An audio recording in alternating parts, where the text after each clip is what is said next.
The phone buzzed once on the kitchen counter. A single innocuous vibration that sliced through the quiet like a scalpel. I glanced over from the stove where onions hissed in olive oil, expecting Sarah's usual running late text. Instead, the preview on the lock screen read, "I still think about that night in the hotel. Do you? Cinder. M." My hand froze above the wooden spoon. The name wasn't in her contacts under anything obvious, but the initial lodged in my throat like a fishbone. 8 years ago I'd seen that same letter on a different screen, in a different kitchen, on a night that ended with me vomiting into the sink while Sarah sobbed on the tile. I'd thought the story was finished, sealed, cremated. Apparently not. I set the spoon down with the care of someone defusing a bomb. The house smelled of garlic and domestic normalcy, but the air had turned metallic.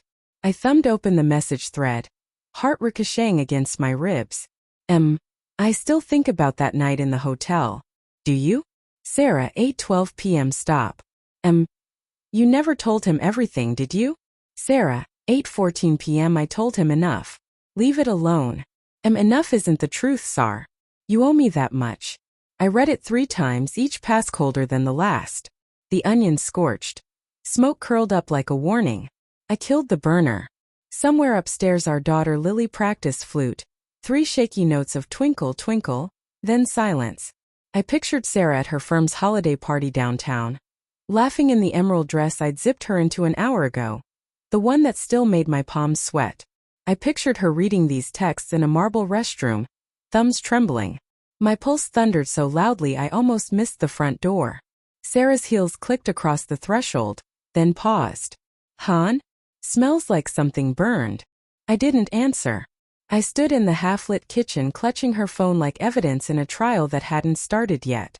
She appeared in the doorway, cheeks flushed from cold, hair escaping its twist. The sight of me holding the device drained the color from her face faster than wind extinguishes a match. David? It came out a whisper, the same whisper she'd used the first time 8 years ago, when I'd found the airline ticket stub to Denver in her coat pocket. I turned the screen toward her. Explain. She stared at the glowing words as if they were written in a language she'd once known but sworn to forget. It's not what? Don't. The single syllable cracked like ice. Don't give me the reflex lie. Not again. Lily's flute started up once more, oblivious. Sarah's eyes flicked toward the staircase, then back to me. Can we not do this in front of her? I laughed, a sound sharp enough to cut glass. You mean the way we didn't do it in front of her last time? When you swore it was one mistake, one weekend, one man who meant nothing. I scrolled upward. The thread went back months. Looks like Marcus still means something. Her knees buckled. She caught the door frame. I never stopped. I finished for her. You never stopped. The story unfolded in fragments after that, each shard slicing deeper. Marcus had been the associate creative director on a campaign in 2017. The year Lily turned 4 and I was drowning in 60-hour weeks to make partner. Sarah had flown to Denver for a client pitch. 1 drink became 3, 3 became a hotel keycard sliding through a lock that should have stayed shut. She'd confessed the physical part 8 years ago. Tears, therapy, my sleepless months on the couch. I'd forgiven her because Lily needed 2 parents and because I loved the version of Sarah who packed elaborate school lunches and sang off-key in the shower. I'd buried the rest. But Marcus had kept a tether. An email here, a happy birthday there. A late-night confession when Sarah's mother died. Nothing physical since Denver, or so she claimed, but a drip of intimacy that never quite dried. Tonight he'd pushed for more. A drink, a reminiscence, a reopening of the wound. Sarah insisted she'd shut him down. The text said otherwise in nuance, in the spaces between words. I slept in the guest room. Lily asked at breakfast why Daddy's eyes were red. Sarah fed her a lie about allergies. I fed her silence. The day stretched like taffy. I called in sick, sat on the back porch watching frost melt off the trampoline, replaying every suspicious late meeting, every vague girls' night. Trust is a house of cards. 1 breath and the whole structure trembles.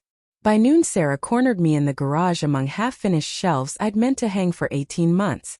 I'll quit the firm, she said, voice raw. I'll delete every account he could reach me on. I'll give you every password, every calendar. Whatever you need. I studied the grain of the unfinished pine. I needed the truth 8 years ago. Not the curated edition. She flinched. I was ashamed. I thought if I gave you the skeleton you'd leave. And I couldn't lose you both. You lost me anyway, I said. The words tasted like rust. That night Lily had a fever. We tag-teamed thermometer and pediatrician hotline. A choreography perfected over years. In the dim nursery light, Sarah sponge-bathed Lily's forehead while I measured Tylenol. Our hands brushed. Neither of us pulled away. Lily murmured, "Don't fight," half asleep. We promised we weren't. Lies stack like sediment. At 2 a.m., I found Sarah at the kitchen table, laptop open, drafting a resignation email. She looked up, eyes swollen. "I'm also scheduling individual therapy. Not couples, me. I need to understand why I keep the door cracked when I swear I want it bolted." I poured 2 fingers of bourbon, slid 1 glass toward her. "Why now? After 8 years of radio silence, why does he resurface?" She traced the rim of the glass. "His wife left him. He's spiraling. I was a safe harbor in his storm once. He thought I still was. And were you?" A tear slipped. "For 3 minutes, maybe. When he texted about the hotel, I felt that old flutter. Proof I'd once been desired outside these walls. Then I felt sick. I typed stop before I could romanticize it. I wanted to believe her. Belief felt like stepping onto thin ice. Days bled into weeks. Sarah quit. Marcus was blocked on every platform I verified. We lived in a détente of courteous distance. Separate bedrooms, polite logistics. I read betrayal forms at 3 a.m., strangers' pain mirroring my own. One post gutted me. "The affair ends but the marriage becomes the affair. Both of you cheating on the life you promised." Lily's Christmas pageant arrived. We sat side by side in folding chairs, her tiny shepherd costume askew. When she spotted us, she waved so hard she nearly toppled the cardboard sheep. Sarah's hand found mine in the dark. I let it stay. Afterward, in the parking lot, snow began to fall, fat, silent flakes that blurred the world. Sarah spoke first. "I can't undo the past. I can only keep choosing you every day until the scale tips. If it never does," she swallowed, "I'll understand." I looked at our daughter twirling under streetlights, arms wide to catch snow on her tongue. 8 years ago I'd pictured a future without Sarah and seen only static. Tonight I saw the same static, but it flickered with her silhouette beside me. "I don't know how to trust again," I admitted. "Then let's learn," she said. Slowly, painfully. "Together or apart, your call." Snow collected on my lashes. I thought of the onions burning, the phone buzzing, the house of cards trembling but not yet collapsed. I squeezed her hand once, tentative as a pulse. "Not apart," I said. "Not yet." We walked to the car, Lily between us, 3 sets of footprints merging into one uneven path. The night was cold, the road uncertain, but for the first time in weeks the silence felt less like a grave and more like a threshold.